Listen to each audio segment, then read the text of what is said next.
Welcome back, everybody. It's the digital portrait drawing course. We are now in lesson 14, and in this lesson we'll have a little bit of fun in creating a highly stylized portrait. So here once again we have our head reference layer. I've chosen one that's looking far to the side and downward for this illustration.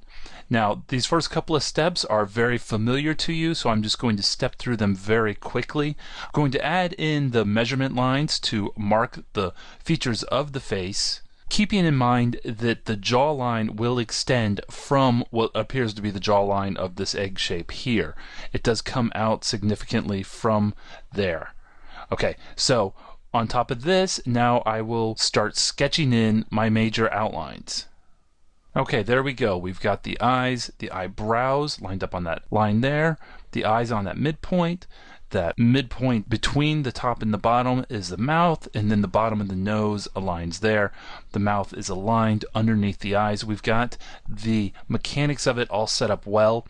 I've thrown a shoulder over here because I like the idea of her sort of looking back over her shoulder, and I closed the eyes because I really wanted that stark line of the closed woman's eye with the eyelashes coming out, and then just a few lines to indicate where the hair is falling down from her brow all the way across her shoulder down her back. Alright, so at this point I can hide the head reference layer and the sketch lines, and we have just my major sketch outlines. Now the entire point of this exercise is to develop a stylized portrait using an economy of line.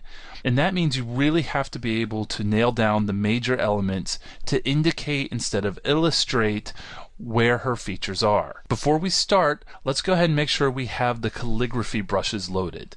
So open up your brush presets,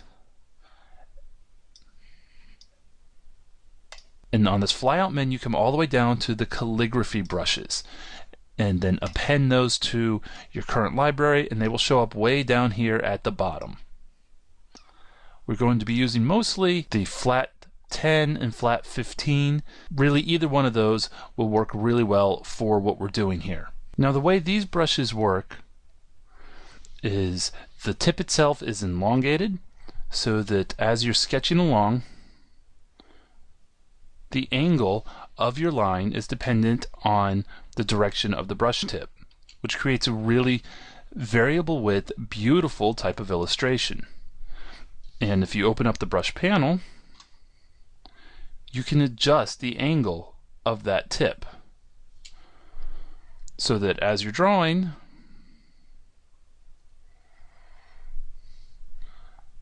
the direction you pull the brush will determine the width of the stroke.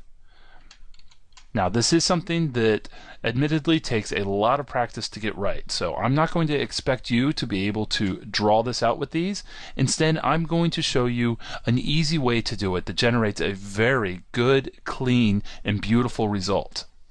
And that is by using the pen tool to begin with. Now I know you think the pen tool, that's not any better, but it really is, because what we're starting with here is just doing paths with the pen tool. We're not doing entire shapes. This is the basic workflow. Click and drag the starter point.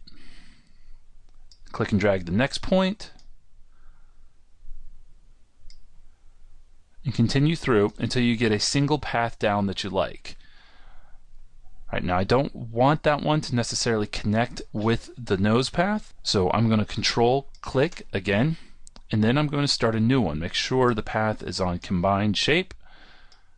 I'm starting a new path about where the nose is.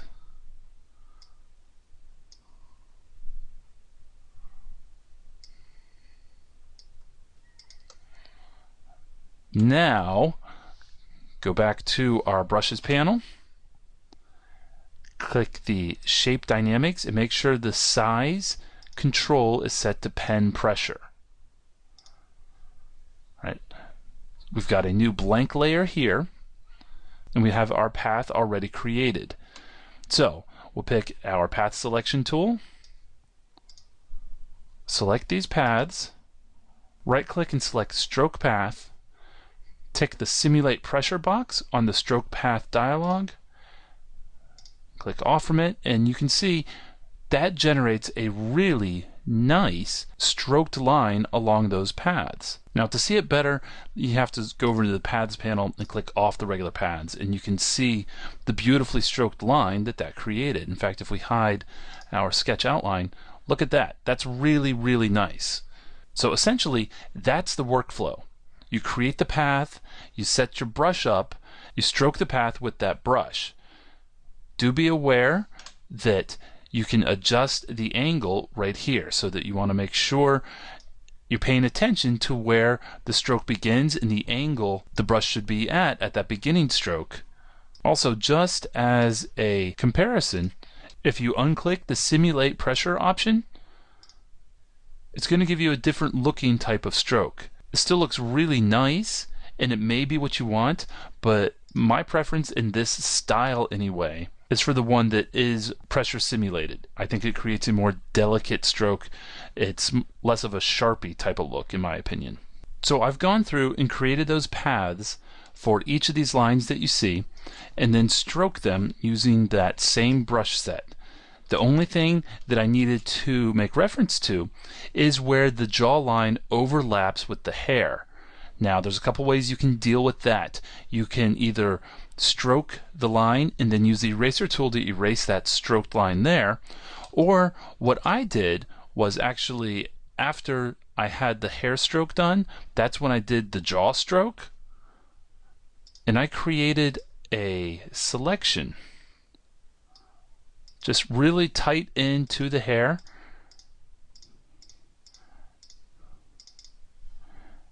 And then when I stroked that jaw path, it only stroked the selection area. So I didn't have to worry about it overlapping with the hair there. Okay, there's something special that kind of goes on with the eyes, so I wanted to deal with that a little bit. Let's go ahead and create our eye layer. Now I'm using a smaller brush tip for the eye layer, bring it down to about 5 or 7. Previously I had increased it up to about 15 or 20 for the outside layers. I'm going to select these individual paths, not select the lashes paths. Right click and stroke subpaths, which is another option that you can have. Simulate the pressure to create those nice eye lines like that. Now, I did find that I really preferred having the eyebrow colored in. I wanted it to be solid, so I just went in and I did that by hand with the brush.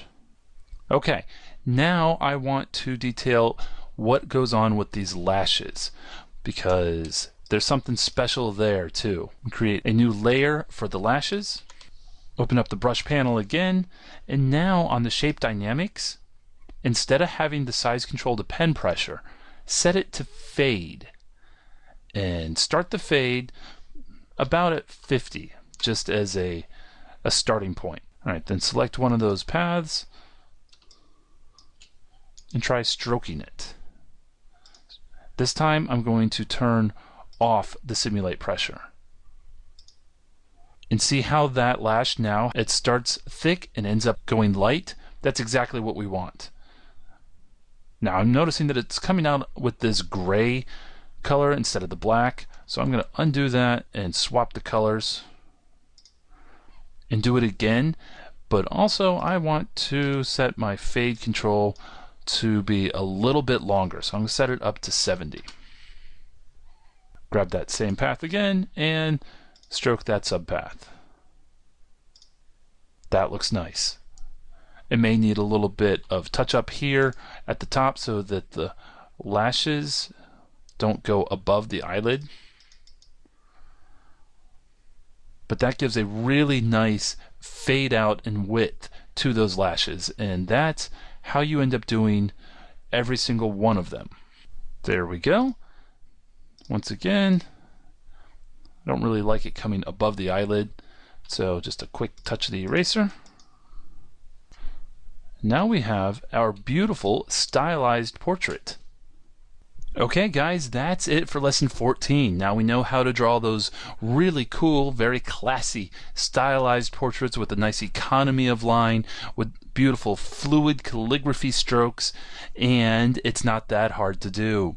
So we have one more lesson. That's lesson 15, which is sort of a bonus lesson. It's really my technique for photo painting, that no portrait class in Photoshop would be complete without it, but yet it's not technically drawing.